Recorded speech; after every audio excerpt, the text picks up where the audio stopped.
សូមស្វាគមន៍អ្នកនរគ្នាវិលមកជួបគ្នាសាជាថ្មីនៅលើ Channel គងសុផាន់ Digital Teaching ថ្ងៃនេះយើងមកដាក់សិស្សចូលនៅក្នុងប្រព័ន្ធ STS សិស្សមត្តេយ្យដែលនៅក្នុងប្រព័ន្ធ STS បាន upgrade សិស្សមត្តេយ្យចូលទៅក្នុងប្រព័ន្ធយើងតែមួយបាទតោះឥឡូវយើងចូលមក STS មកឥឡូវនេះយើងចាប់ផ្ដើមចូលមកប្រព័ន្ធរបស់យើងមកទំព័រដើមដើម្បីយើងចូលទៅកាន់ប្រព័ន្ធរបស់យើងមកហើយយើងចូលមកយើងឃើញ account របស់យើងហើយណាអូខេអញ្ចឹងយើងចូលមកបែបនេះមកបន្តមកទៀតយើងមកមើលត្រង់កន្លែងទំព័រដើមបើកទំព័រដើមសិនមកបាទអូខេអញ្ចឹងចូលមកកន្លែងចុះឈ្មោះតែម្ដងបាទចូលមកកន្លែងចុះឈ្មោះមកបាទនេះជាកន្លែងចុះឈ្មោះអូខេអញ្ចឹងបន្ទាប់យើងចូលមកកន្លែងចុះឈ្មោះហើយយើងមកដល់កន្លែងមួយយើងរើសឆ្នាំហើយគឺយើងរើសថ្នាក់កម្រិតថ្នាក់មត្តេយ្យឃើញនេះមត្តេយ្យកម្រិតចម្រុះបាទអញ្ចឹងយើងមកដល់មត្តេយ្យកម្រិតចម្រុះមត្តេយ្យកម្រិតខ្ពស់អីមានទាំងអស់ណាបាទមានទាំងអស់អញ្ចឹងយើងយកមត្តេយ្យកម្រិតចម្រុះមកបាទអូខេអញ្ចឹងដោយសារសាលាខ្ញុំមានមត្តេយ្យកម្រិតចម្រុះបាទបន្តមកទៀតយើងចូលមកក្នុងកន្លែងប្រវិស្ណការនេះបាទអញ្ចឹងយើងដាក់សិស្សចូលទៅហើយយើងចាប់ផ្ដើមចុះឈ្មោះទៅបាទអញ្ចឹងសូមបញ្ជាក់ដែរតែក្នុងការចុះឈ្មោះនេះគឺយើងមានពុម្ពអក្សរសម្រាប់ឲ្យយើងចុះឈ្មោះស្រេចតែម្ដងបាទគឺយើងមិនអាចធ្វើខុសពីពុម្ពរបស់យើងបានទេតែបើយើងចុះមួយក៏អាចចុះបានដែរអត់អីអត់បញ្ហាទេឥឡូវយើងទាញពុម្ពយើងសិនដើម្បីបងប្អូនអ្នកនេះមើលថាតើពុម្ពចុះឈ្មោះរបស់យើងនោះមានទម្រង់បែបណាបាទអញ្ចឹងយើងមកទាញពុម្ពអក្សរទាំងអស់គ្នាដើម្បីឲ្យឃើញពីពុម្ពទម្រង់នៃការចុះឈ្មោះនេះឲ្យបងប្អូនទាំងអស់គ្នាបានមើលទាំងអស់គ្នាបានជាក់ស្ដែងបាទតោះឥឡូវយើងទាញសិនមកយើងទាញចូលមកកន្លែង download នេះមកហើយពេលដែលយើងដល់កន្លែង download នេះហើយយើងចាប់ផ្ដើមទាញវាដើម្បីរក្សាទុកមកហើយយើងចូលទៅបើកនៅក្នុងទម្រង់ចុះឈ្មោះរបស់យើងមកហើយយើងនឹងឃើញពុម្ពអក្សរពុម្ពសម្រាប់ចុះឈ្មោះរបស់យើងហើយបាទអូខេអញ្ចឹងយើងមកដល់កន្លែងនេះបងប្អូនក៏សង្កេតមើលថាតើយើងត្រូវចុះឈ្មោះសំខាន់មានស្អីខ្លះនៅក្នុងកន្លែងនេះបាទអញ្ចឹងខ្ញុំសូមរៀបរាប់ប្រាប់បន្តិចថានៅក្នុងពុម្ពអក្សរទម្រង់ដើម្បីចុះកុំឲ្យខុសនេះគឺយើងមានទី1គឺនាមត្រកូលនាមខ្លួនសិស្សភេទបាទណាថ្ងៃខែឆ្នាំកំណើតណាភេទថ្ងៃរើសបានប្រុសស្រីហើយថ្ងៃខែឆ្នាំកំណើតហើយបន្ទាប់មកស្ថានភាពសិស្សណាថ្ងៃខែឆ្នាំកំណើតនេះកុំឲ្យខុសដាក់ថ្ងៃដាក់ខែដាក់ឆ្នាំបាទបន្ទាប់មកទៀតបាទពេលដែលយើងដាក់ឲ្យត្រូវហើយយើង format ឲ្យត្រូវហើយយើងចូលមកក្នុងកន្លែងស្ថានភាពនេះយើងអាចរើសបានសិស្សថ្មីឬសិស្សឡើងថ្នាក់ឬក៏សិស្សត្រួតថ្នាក់នៅក្នុងថ្នាក់មត្តេយ្យនេះបាទអញ្ចឹងនៅក្នុងពុម្ពចុះឈ្មោះនេះគឺដូចគ្នាទាំងអស់ណាក្រុមកម្រិតថ្នាក់ពីមត្តេយ្យរហូតដល់ថ្នាក់ទី6បាទហើយស្ថានភាពសិស្សយើងយើងមិនរើសក៏បានដែរហើយទម្រង់ផ្សេងនេះគឺសុទ្ធតែជាទម្រង់ដែលយើងអាចរើសបានតែយើងមានភាពចាំបាច់យើងរើសទៅបើមិនចាំបាច់ទេមិនរើសទេអញ្ចឹងទម្រង់នេះគឺបងប្អូនមើលទៅនេះគឺខ្ញុំคลิกឲ្យមើលមួយតែម្ដងបាទណាគេមានទម្រង់គឺសម្រាប់រើសស្រេចតែម្ដងបាទអញ្ចឹងកុំបារម្ភអីនៅក្នុងទម្រង់ទាំងអស់នេះទោះបីជាយើងមិនបានរើសក៏អត់បញ្ហាដែរណាគឺយើងគ្រាន់តែคลิกមើលវាមកដើម្បីថាដឹងថាតើវាមានស្អីខ្លះពេលណាដែលយើងដាក់ចូលទៅក្នុងប្រព័ន្ធរបស់យើងវានឹងចូលទៅអូតូទៅក្នុងប្រព័ន្ធរបស់យើងហើយបាទអញ្ចឹងផ្សេងទៀតមិនចាប់អារម្មណ៍ទេតែយើងចាប់អារម្មណ៍កាឡនទី1នេះកាឡនទី2កាឡនទី3កាឡនទី4និងកាឡនទី5បាទអញ្ចឹងយើង5កាឡននេះត្រូវចាប់អារម្មណ៍ឲ្យបានខ្លាំងដើម្បីកុំឲ្យវាមានកំហុសបាទអញ្ចឹងអ្នកនរគ្នាមើលតាមដានតទៀតទៅដើម្បីឲ្យដឹងថាតើពេលដែលយើងដាក់ចូលទៅក្នុងប្រព័ន្ធរបស់យើងតើវាមានបញ្ហាអីខ្លះនៅក្នុងបញ្ហា error អញ្ចឹងតោះឥឡូវយើងតាមដានបងប្អូនគ្នាខ្ញុំមិនបានបញ្ចូលខ្ញុំមិនបានរាយរាប់ទេគឺខ្ញុំចាប់ផ្ដើមធ្វើឲ្យអ្នកនរគ្នាមើលអញ្ចឹងខ្ញុំមកឲ្យមើលពីទម្រង់របស់ខ្ញុំមួយដែលបានបំពេញរួចរាល់ហើយអញ្ចឹងទម្រង់របស់ខ្ញុំបំពេញធ្វើឲ្យមានកំហុសសិនដើម្បីអ្នកនរគ្នាបានឃើញថាតើកំហុសបែបណាដល់ពេលយើងដាក់ចូលទៅប្រព័ន្ធទៅស្រាប់តែវាប្រព័ន្ធអត់ទទួលទេអញ្ចឹងយើងកុំសៀអនុយើងមកមើលប្រព័ន្ធមើលទម្រង់ពុម្ពអក្សរពុម្ពឈ្មោះថ្មីដែលពុម្ពឈ្មោះដែលខ្ញុំបានបំពេញរួចរាល់ហើយនេះឥឡូវមើលទាំងអស់គ្នាណាតាមដានមើលទាំងអស់គ្នាបាទនេះអញ្ចឹងពុម្ពបែបនេះគឺខ្ញុំធ្វើឲ្យមានកំហុសហើយខ្ញុំអត់ប្រាប់អ្នកនរគ្នាទេពេលដែលខ្ញុំទាញចូលគឺខ្ញុំនឹងប្រាប់អ្នកនរគ្នាថាតើកំហុសនៅត្រង់កន្លែងណាបាទណាអញ្ចឹងយើងចាប់ផ្ដើមទាញតិចទៀតយើងនឹងទាញចូលហើយបាទអញ្ចឹងខ្ញុំឲ្យអ្នកនរគ្នាមើលហើយមើលទៀតណាពុម្ពបែបនេះណាគឺយើងមាន5កាឡននេះយើងយកចិត្តទុកដាក់ខ្លាំងជាងគេគឺ5កាឡននេះឯងបាទអញ្ចឹងតោះឥឡូវគឺចាប់ផ្ដើមមកទាញមកបាទអញ្ចឹងយើងចាប់ផ្ដើមចុះឈ្មោះមួយយើងចុចដល់អាសញ្ញាបូកតែបើយើងទាញនាំចូលយើងចុះឈ្មោះយើងនាំចូលតែម្ដងបាទអញ្ចឹងយើងមកដាក់កន្លែងនាំចូលមកបាទយើងរោឈ្មោះដែលយើងបានធ្វើរួចហើយហ្នឹងណាដែលយើងបានបំពេញរួចហើយហ្នឹងយើងមករោវាមកបាទអញ្ចឹងយើងចំណាំឲ្យបានណាថាតើយើងធ្វើរួចហើយនៅកន្លែងណាបាទអញ្ចឹងយើងចាប់ដើមទាញចូលមកលុបបាទឥឡ ឡូវនេះយើងចាប់ដើមឃើញហើយតិចទៀតឃើញកំហុសហើយណាគាត់ឲ្យយើងធ្វើកំហុសគាត់មានកំហុសដាក់បង្ហាញឃើញទេបងប្អូនបាទកន្លែងនេះគឺបងប្អូនមើលនេះគឺកំហុសនេះគឺជាកំហុសដែលប្រព័ន្ធគេប្រាប់យើងណាអញ្ចឹងមើលមួយទៅគឺខ្ញុំចុចឲ្យមួយបាទមើលណាអាសញ្ញាពណ៌ក្រហមអូសពណ៌ក្រហម highlight ពណ៌ក្រហមគឺជាកំហុសតែម្ដងបាទអញ្ចឹងខ្ញុំធ្វើឲ្យមានកំហុសកន្លែងណាគឺ format ថ្ងៃខែឆ្នាំកំណើតបងប្អូនមើលណាគឺជាកន្លែងដែល format ថ្ងៃខែឆ្នាំកំណើតចំពោះការ format ថ្ងៃខែឆ្នាំកំណើតនេះគឺហាមដាច់ខាតមិនឲ្យខុសពីប្រព័ន្ធដែលគេបានចងមកទេបាទអូខេអញ្ចឹងយើងទៅកែថ្ងៃខែឆ្នាំកំណើតធ្វើម៉េចម៉ាស៊ីនកុំព្យូទ័ររបស់យើងគឺត្រូវតែ format ឲ្យត្រូវតាមអ្វីដែលថ្ងៃមុនខែកដាលឆ្នាំចុងក្រោយគេបាទកុំឲ្យខុសបាទអញ្ចឹងយើងមកកែមកកែវាអស់ណាយើង format វាអស់មកឲ្យត្រូវតាមលក្ខណៈបច្ចេកទេសនៃប្រព័ន្ធដែលគេចង់បានបាទអញ្ចឹងតាមដានមើលទាំងអស់គ្នាទៅបាទ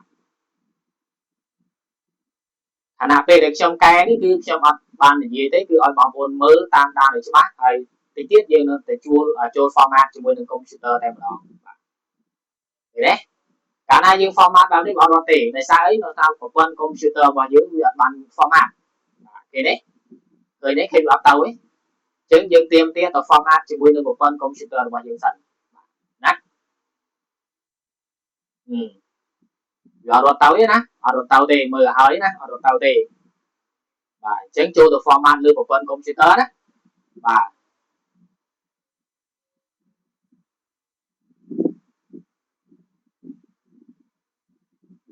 ប្រព័ន្ធកុំព្យូទ័រឃើញទេគឺវាអត់ format ទេអញ្ចឹងយើងចូលទៅលើប្រព័ន្ធកុំព្យូទ័រដើម្បី format បាទកុំភ្លេចណាចូលទៅប្រព័ន្ធកុំព្យូទ័រដើម្បី format ទាំងអស់គ្នាហើយចូលទៅហើយប្រព័ន្ធកុំព្យូទ័រនេះគឺបែបនេះបើកាលណាយើងចូលទៅកន្លែង format នេះគឺបែបនេះយើងមើលទៅខ្ញុំបង្ហាញពីកន្លែងដែលយើង format ហ្នឹងបាទតើយើង format ឲ្យត្រូវជាមួយនឹងប្រព័ន្ធនៅលើSCX នោះដោយដូចម្ដេចបាទណាចឹងយើងរកកន្លែង format ឃើញនេះតាមខ្ញុំទាន់នេះបាទបងប្អូនមើលថាតើតាមទាន់អត់អ្វីដែលខ្ញុំបាន format នេះតាមទាន់អត់បាទវាអត់អូខេដល់ឲ្យយើងទេណាតែខ្ញុំរកឲ្យអ្នកនរគ្នាមើលថាតើយើងទៅកន្លែងណាមែនទេបាទណាទៅកន្លែងណាមែនទេបាទអញ្ចឹងដើម្បីកុំឲ្យវីដេអូនេះវិញគឺខ្ញុំសូមកាត់បន្តិចបាទកាត់កន្លែង format បាទអូខេអញ្ចឹងយើងនៅតែរកឃើញមានកន្លែងហ្នឹងទេណាបាទអូខេតោះឥឡូវយើងទៅទាំងអស់គ្នាបាទ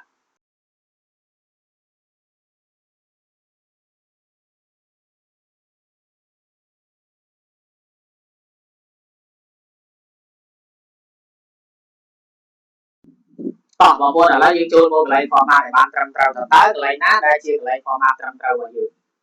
នេះបងប្អូនចូលមកមើលតាមខ្ញុំមកបាទកន្លែង format ម៉ាស៊ីនកុំព្យូទ័រយើងដើម្បីឲ្យត្រូវតាមថ្ងៃខែហើយនឹងឆ្នាំចុងក្រោយគេបាទអញ្ចឹងយើងមកមើលមកនេះ format នៅលើម៉ាស៊ីនកុំព្យូទ័ររបស់យើងឲ្យវាត្រូវទៅនឹងប្រព័ន្ធណាបាទ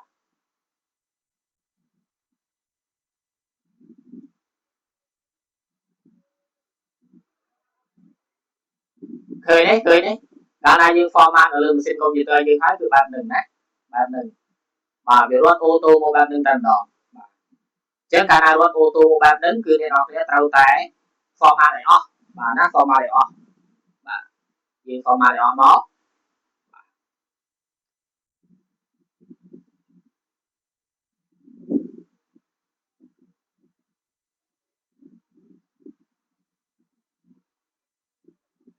អូខេអញ្ចឹងដល់ពេលដែលយើង format អស់ហើយឥឡូវយើងចាប់ដើមយើងទាញចូលណាបាទឥឡូវទាញចូលម្ដងទៀតតើវាមានកំហុសអីកន្លែងណាទៀតដែលយើង format វាទៅហើយវាអូខេចាប់ដើមមើលបងប្អូនបាទនេះមានកំហុសកន្លែងមួយគឺថ្ងៃខែឆ្នាំនេះខែវាអត់ដែលមាន00ពីរដងទេអញ្ចឹងយើងទៅមើលកំហុសនៅកន្លែងហ្នឹងហើយយើងទៅកែម្ដងទៀតអូខេដោយសារយើងចុចច្រឡំណាដោយសារយើងចុចច្រឡំអូខេអញ្ចឹងយើងចូលទៅក្នុងបញ្ជីឈ្មោះយើងម្ដងទៀតបាទហើយយើងចាប់ដើមទៅមើលវាបាទចាប់ដើមទៅមើលវាសាច់ជាថ្មីម្ដងទៀតថាតើបាទកន្លែងហ្នឹងនៅឃើញទេអញ្ចឹងអាខែហ្នឹងវាអត់មានអា00ពីរដងហ្នឹងទេអញ្ចឹងលុប01ចេញអូខេអញ្ចឹងយើងចាប់ដើម lọpហើយយើងមើល save ទុកទៅបាទអូខេហើយទាញចូលសារថ្មីបាទចឹងដល់កន្លងកន្លែងនេះគឺយើងទាញចូលលើនេះដល់អូខេហើយណាអូខេចឹងយើងចាប់ដើមមកទាញចូលបងប្អូនបាទតោះទាញចូលបាទនាំចូលបងប្អូនអូខេលើកបញ្ជីឈ្មោះដដែលបាទចាប់ដើមអូខេតែឃើញយូរបែបនេះគឺមានន័យថាវាត្រឹមត្រូវហើយ system អូខេឃើញទេបញ្ចូលដោយជោគជ័យបាទអញ្ចឹងកាលណាបញ្ចូលដោយជោគជ័យយើងបាត់មកឥឡូវហ្នឹងឈ្មោះរត់ចូលហើយណារត់ចូលអស់ហើយឥឡូវយើងចាប់ដើមមក select 7យកឲ្យបាន50មកដើម្បីបាន50នាក់មកអូខេឃើញទេយើងចង់ដឹងថាសិស្សយើងប្រហែលនាក់ដែលបាននាំចូលហ្នឹងយើងចាប់ដើមទៅ click លើអាប់អប់លើគេមក29នាក់អូខេ29នាក់ហើយ29នាក់នេះយើងត្រូវការដាក់ចូលនៅក្នុងថ្នាក់រៀនប៉ុន្តែមុនដែលយើងដាក់ចូលក្នុងថ្នាក់រៀនគឺខ្ញុំអត់ទាន់បានបង្កើតថ្នាក់ទេអញ្ចឹងហើយយើងទៅបង្កើតឈ្មោះអ្នកគ្រូបង្កើតថ្នាក់តែពិតនៅក្នុងវីដេអូនេះគឺមុននឹងទាញសិស្សចូលត្រូវមានឈ្មោះអ្នកគ្រូត្រូវមានថ្នាក់រៀនសិនបាទដូចបើឯងដាក់ចូលទៅក្នុងថ្នាក់រៀនបានអញ្ចឹងយើងបែកយើងត្រឡប់មកក្នុងទំព័រដើមវិញបាទត្រឡប់មកទំព័រដើមសិនបាទតោះឥឡូវយើងត្រឡប់មកទំព័រដើមដើម្បីយើងទៅមើលឈ្មោះអ្នកគ្រប់គ្រងបាទណាឈ្មោះអ្នកប្រើប្រាស់បាទសំទោសបាទការគ្រប់គ្រងឈ្មោះអ្នកប្រើប្រាស់បាទឥឡូវយើងចូលមួយឈ្មោះអ្នកប្រើប្រាស់មក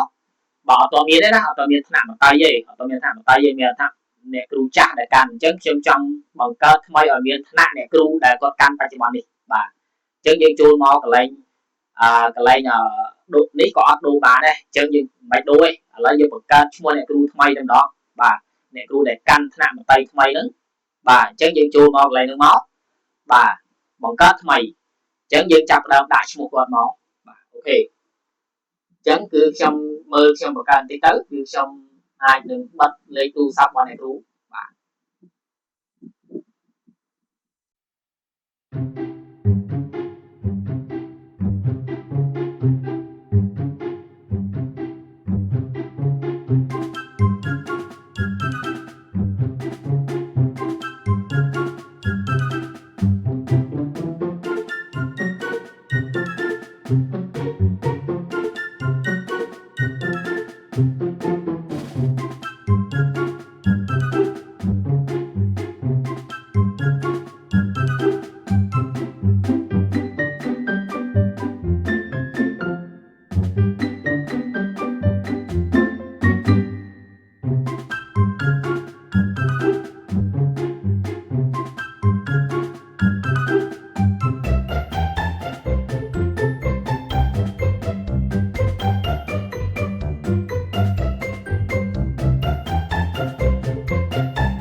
បាទនៅកន្លែងនេះគឺបានបង្កើតរួចរាល់ហើយបាទអញ្ចឹងយើងមក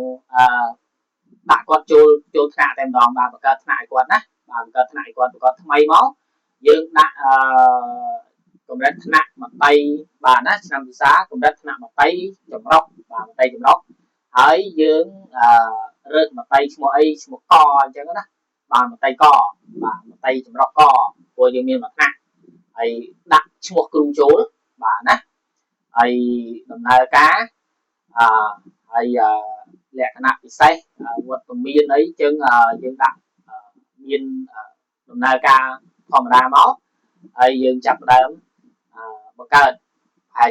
បាទយើងបង្កើតមកគឺមុខវិជ្ជាមានប៉ុណ្ណឹងបាទអត់មានមុខវិជ្ជាបន្ថែមមានអីទេចាប់ផ្ដើមចុចបង្កើតមកបាទអូខេ